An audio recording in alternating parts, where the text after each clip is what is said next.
listening to the music is amazing, but actually it's so much about performing. Do you really enjoy that part of it? Totally, yeah. I've got a showcase next month, next week in fact, at the Royal Festival Hall, and I'm just so excited because, when you've been locked up in the studio for a long time, you just can't wait to get out there. That's what they do, is it? They lock you up there, put the phone across the door, they come in, you're not looking out until the album. Well, I lock everybody else up, kind of, because, we're in there until about 4 a.m. in the morning, but when you can have that release of going on stage with your musicians, your orchestra, it's just a great feeling, and I think it's all about performing live, really.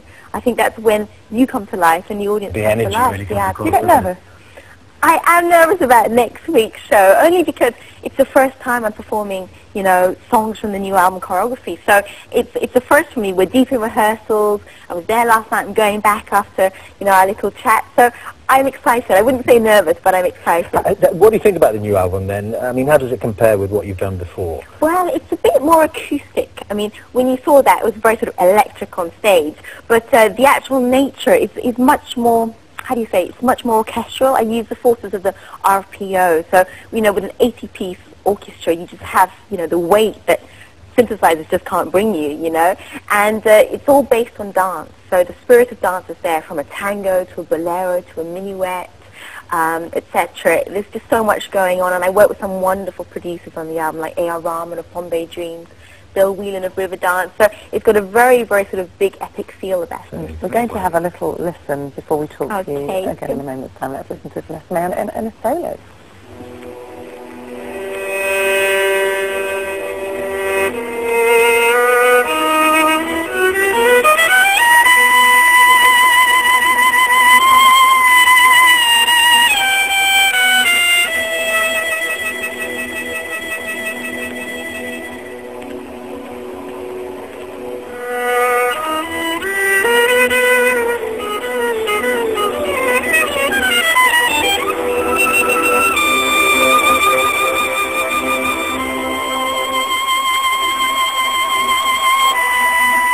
Really dramatic, beautiful stuff there, Vanessa. I mean, your music moves so many people. Do you yourself get moved when you're in that music and you're playing? Totally, yeah, absolutely. I mean, the thing is that I've been playing the violin for so long now, since I was about 4 years old, that sometimes I forget what a wonderful instrument it is, because, for so long you focus on like a sort of 10-centimeter board, but actually it goes far beyond that.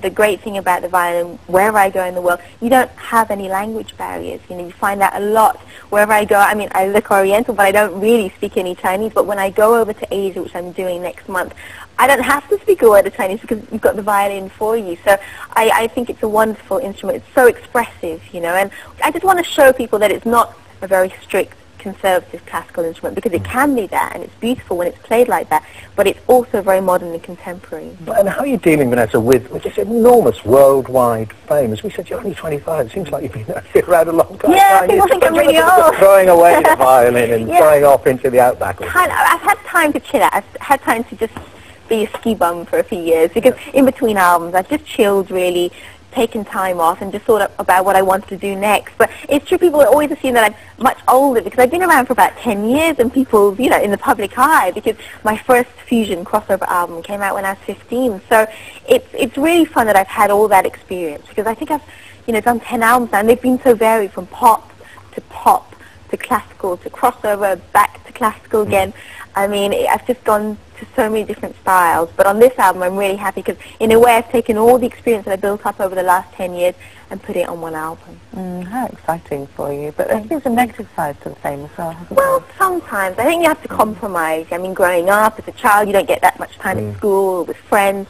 But that's normal. And you had the stalker problem, didn't you? Well, actually, it's not recently, but it flared up recently. Over the last 10 years, I've had my fair share of sort of slightly obsessed fans, but there's one particular fan who ended up being a stalker, who started off just, as a sort of groupie, and then it just started getting a bit persistent and a bit worrying, because, he started turning up at my doorstep, tracking me when I was walking to the park with my dog.